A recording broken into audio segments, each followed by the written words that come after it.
seperti biasa bakal menguasai daerah shipyard sendirian. Sementara ada Aero yang pulang ke rumahnya di daerah Mill. Ada Onyx yang main ke arah pick juga, sementara First Rider bakal ditemanin oleh tim DG di Seperti sini. biasa, First Rider turun daerah pick di mana biasanya bertemu sama DG Esports. Tapi kali ini DG Eternal yang menggunakan pet dari DG Esports itu sendiri ya. Betul, sementara itu Dranix di sini bakal kedatangan tamu sepertinya, atau setidaknya dari tim SAS mengetahui dari Clock Tower ada orang, dia bakal masuk ke Ring 6 Village. Alright. Dan di sini boleh gue bilang teman-teman dari First Riders gak boleh bernapas dengan panjang. Wow. Karena apa?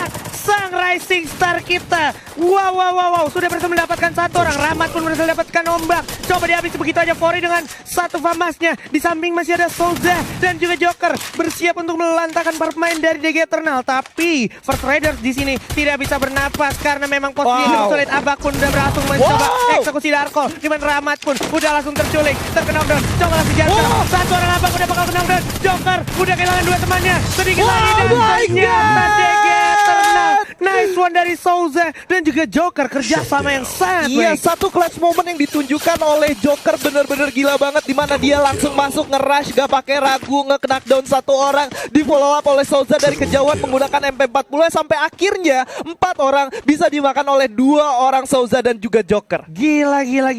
Ini bener-bener tempo yang sangat tinggi ditunjukkan sama teman-teman kita yang memang lagi berusaha sama-sama lagi pengen cari poin gitu Pak ya. Iya. Untuk climb up ya. Untungnya tadi nggak ada percikan third party yang datang dari Onyx ya kan. Dan rugi ya. momen pentingnya adalah ketika tadi Joker masuk ke dalam, betul, dia bisa langsung knockdown orang. Benar. Itu adalah key momennya. Ya. Ketika dia gagal di situ, gue yakin 100% mereka nggak bisa membalikan keadaan seperti tadi sih. Iya. Karena emang awalnya sebenarnya mulai dari misplay seorang Rahmat yang terkena knockdown duluan, sehingga itu kayak merubah tempo banget dari timnya, apalagi di dalam bangunan gitu kan.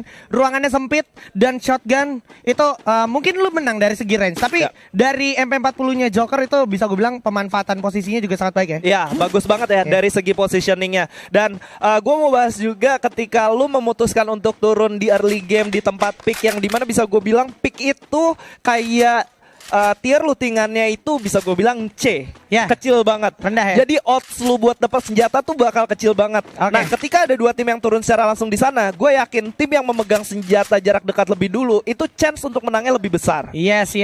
Jadi memang lebih ke arah kita gambling dari segi senjata ya. Dari segi senjata. Tapi kalau kita perhatikan bergerak ke arah Sentosa di mana sudah ada 2 tim seperti yang cukup berdekatan, bersinggungan dan masih saling waspada satu sama lain ya Pak ya. Ya, udah saling intip-intipan dan dari Onyx pun udah jaga step, artinya mereka udah paham dengan kehadiran dari tim Titan ya. Ya, gue pengen sedikit mention di sini Bos Titan akhirnya menurunkan roster lamanya yaitu Aimfoy, ya kan, yang setelah sekian lama kita harus lihat dia ada di bangku cadangan, tapi kali ini dia bakalan main membela Bos Titan Pak ya. Iya, kali ini dia bakal mendapatkan kesempatan untuk bermain untuk Bos Titan, di mana kalau kita ngeliat di Free Fire Master League sendiri Aimfoy cukup bersinar ya. Oke. Dan kali ini dia bakal coba untuk unjuk gigi lagi tentunya, di mana Onyx udah ditembakin begitu aja. Oke, tapi sepertinya Lau masih bisa balik coba di grup bersama kawan-kawannya ya. Jadi betul. Akhirnya di sini unnecessary move aja dan juga lebih ke arah cupainya respect untuk ngancurin Global ya. Iya, dan masih belum menemukan siapa-siapa di sana. Ya, karena memang dari jaraknya boleh gue bilang ini udah mulai nggak menguntungkan untuk keduanya. Kalau lo mau buang firing pun dari tadi gue lihat nggak ada lebih dari 2 orang yang pakai Laura, jadi kayak akurasinya lumayan rendah. Betul. Iya kan? Jadi ya udahlah ya gitu. Ditarik aja. Dan kita ngeliat di sini setup dari kedua tim yang sama-sama menahan, akhirnya dari Onyx sendiri memutuskan untuk pulang ke arah rumah mereka. Yaitu ada Cape Town ya. Dan mereka akhirnya jadi satu momen untuk paling nggak buying time nunggu si Mr. Wager-nya mereka. Apalagi kayak Mr. Wager tuh emang performnya di early sampai mid game gitu ya. Jadi memang harus benar-benar dimaksimalkan potensialnya di early sampai mid game sebelum zona-zona yang lebih kejam datang. Ya, benar banget. Karena dari Mr. Wager sendiri, kalau kita tahu cooldown-nya itu 100 detik. Artinya di zona pertama aja lu udah kayak punya 2 glue wall langsung. Betul. Itu kayak 2 glue wall tuh kayak penting banget. Yap, duo global itu penting banget. Kayak lu nyari global susah banget kan? Nah, itu dia. Terus kayak lu nggak banyak melakukan pergerakan gitu. Iya. Jadi chance lu untuk dapetin global lebih rendah. That's why sekarang ada hadirnya Mr. Weiger yang mana akhirnya Mr. Weiger nge-trigger kembali orang-orang untuk menggunakan Petrobo. Ya, dan dari Mr. Weiger sendiri sedikit mengubah momentum gameplay dari tim-tim tentunya karena Yes. mengingat orang yang bermain di luar zona, mereka mendapatkan global yang banyak, jadi mereka nggak ragu buat nabrak ke dalam zona langsung. Iya, udah main di luar zona, Betul. punya global banyak, ditambah Mr. Weiger, Yes. ditambah Robo, itu pas ketika masuk ke dalam zona, Kuat itu banget. udah nggak perlu khawatir gitu ya. Ibaratnya lu punya tembok Cina yang ngelindungin lu gitu. Waduh, tebal sekali. Tapi kalau kita perhatikan kali ini, Ya. Louvre yang sudah puas di area CPR akan sedikit melakukan pergerakan juga nih dari Ya. Louvre King-nya ya. Di sini cukup unik setup yang dimiliki sama IOG. Gimana IOG sendiri setelah puas melakukan looting di daerah observatory, akhirnya mereka narik ke daerah atas dan berhasil. Mereka nggak fight early dengan musuhnya ya. Yes. Mereka benar-benar lebih ke arah mencari informasi semaksimal mungkin, namun dengan chance yang semini mungkin untuk di-track sama musuhnya. Betul, karena resource dari observatory sendiri seperti yang kita ketahuin ya, bisa dibilang high tier lootingan. Oke. Jadi harusnya satu aja itu udah cukup untuk satu tim. Benar. Satu tempat, Satu kecuali tempat dibagi dua observatory ya. Yes, karena lootingan dari observatory mirip-mirip dengan clock tower, tapi masih lebih banyak observatory sih. Ya, lebih ke arah jaraknya juga sudah lumayan berdekatan Betul. gitu kan. Jadi memang Lootingnya observatory lootingnya lebih cepat dan timing untuk setupnya juga boleh gue bilang harusnya lebih cepat lagi. Ya, kalau gua ngomongin observatory nih, lootingannya ingat kayak udah Ada. langsung ditembak. Ya, ada yang firing tadi karena memang lumayan bisa untuk dipanis juga. Yes. Tapi Jay sepertinya lebih unggul untuk mengelabui posisi mereka. Ya, dan bakal coba nahan dulu sampai zona pertama muncul dan bakal baca zonanya ya. Yoi, ini baru zona pertama yang baru kelar, tapi Jay di sini sudah punya 7 global. Ini dah Miracle of Mr. Weiger. Iya. Anjay. Aduh, ini benar-benar memang satu hal yang bisa gue bilang jadi concern juga untuk semua tim ya. Betul. Ditambah semua tim yang bermain di pinggiran itu pasti mereka nunggu zona ketiga ada di mana. Betul. Dengan adanya pembaca zona itu mempermudah mereka untuk melakukan moving dan untuk tahu kemana mereka harus mengambil keputusan berjalan. Nah, tadi gue lihat ini dia ada suara-suara tembakan yang akhirnya sudah mulai terdengar dari mana. Venom sudah kehilangan banyak sekali health point-nya. Sisa 25 aja. Ada Alok juga udah dipencet. Tapi kalau kita perhatikan bakal coba di jump shot. Dijagain oleh Lord, bakal maju ke depan. Git dari belakang mencoba mengcover, tapi posisinya cukup sulit karena di belakang juga udah ada teman-teman dari Zion dengan MP40-nya. Coba lari dulu Father menggunakan launchpad. Lari, coba ditembakin. Sampai akhirnya teman-teman dari Louvre malah miskomunikasi. Jay malah balik lagi, tapi satu orangnya malah cabut, yaitu Father. So kalau kita perhatikan juga Jay akan berjaga-jaga di arah atas, tapi harusnya akan tetap dijaga di sini dari teman-teman Island of Gods. Iya, di sini berarti ada sedikit miskomunikasi atau memang yang ditugaskan untuk kabur itu bukan Jay. Oke. Kayak Jay bilang, "Oke, lu bisa naik atau enggak? Gue bisa naik, ya udah lu cabut, gue tahan mereka gimana pun Betul, caranya betul. mereka nggak selamat sampai di zona selanjutnya." Oke. Sebisa mungkin apapun yang dilakukan oleh Jay gitu. Lebih ke arah memberikan distraksi aja dari Betul. Jay-nya ya. Tapi Ya. ini dia keadaan yang cukup sulit juga untuk Jay karena memang posisinya udah tertrack banget, sudah terfonis, nggak bisa terlalu banyak melakukan pergerakan. Dan di sini bisa gue bilang Island of God juga harus ditantang dengan banyaknya resource yang akan dibuang gitu ya. Iya. Nah, itu dia Dan akhirnya Jay Jay pun terkena knockdown dan udah pasti ter-end begitu saja. So Father akan menjadi lone survivors untuk di match bermuda kali ini. Menyisakan seorang Vader di sini, Iya. tapi tidak membuat harapan putus untuk Louvre King tentunya. Karena kita bisa lihat Vader sendiri udah memiliki resource yang cukup banyak. Ya. Ada 4 glue wall dan ada 8 medkit. Betul sekali. Ditambah dia pakai skill Pure Racer di sini kita bisa lihat. Dicari Pak. Itu Beyond sama Hands juga menggunakan ini ya, menggunakan launchpad-nya. Iya. Dan kali ini Kit sepertinya tidak duduk di bangku pemain, Ya, ya kan? bakal nunggu dulu di cadangan sambil memberi instruksi ke player-player ya. Oke. Dan Father sepertinya akan coba dijaga dengan cukup ketat ya kan dari teman-teman Island of God. Tapi kalau kita perhatikan sisi lain ternyata zonanya juga sudah berjalan bergerak ke arah area pick di mana ada perpecahan. Onyx Ares bakal bertemu dengan para pemain dari SES di mana langsung blind firing shoot aja dari teman-teman Onyx Ares. Langsung dengan MP5 yang masih ada not dan juga MP5 di tangan, tapi Tapi Rais dengan M14-nya berhasil dapetin satu. Dari sini Lau juga bakal coba regroup dulu. Coba maju ke depan. Glual dipasang. 6 masih ada di tangannya. Coba maju lagi. Mencoba ngeras ke arah para pemain dari SES Saudara Esports. Para pemain dari Onyx masih mencari satu persatu di mana dia. Itu dia udah ada Bara. Terlihat terdeteksi. Tapi untungnya masih bisa menghindari firing yang datang dari Ares. Iya, makro coveran yang cukup baik ditunjukkan di sana, tapi Zexia berhasil mendapatkan Bara. Harus terkena di sana, menyisakan 2 orang. Nggak dikasih ampun, bakal dikejar, bakal dikomit, dan langsung di end begitu aja. 2 poin eliminasi buat Onyx Ares di sini. Yes, menyisakan Yamil dan juga satu kawannya lagi dari Saudara Esports bersamaan dengan Mang. Tapi masih tetap tertrack karena memang posisinya udah cukup sulit. Yamil bakalan menjadi satu distraction point sepertinya untuk membiarkan seorang Mang lari dengan bebas dan memberikan satu efek pengelabuhan harusnya untuk teman-teman dari Onyx Ares. Iya, hati-hati dari sebelah kirimu Yamil, dan udah ditembakin begitu aja. Gak worth akhirnya ketika dia melakukan split position, atau ternyata ini malah menjadi peluang untuk Yamil mengelabui teman-teman dari Onyx Ares untuk langsung naik balik lagi ke arah Mars Electric. Wah, bagus banget di sini. Boleh ya? Keputusan yang diambil oleh Yamil ya.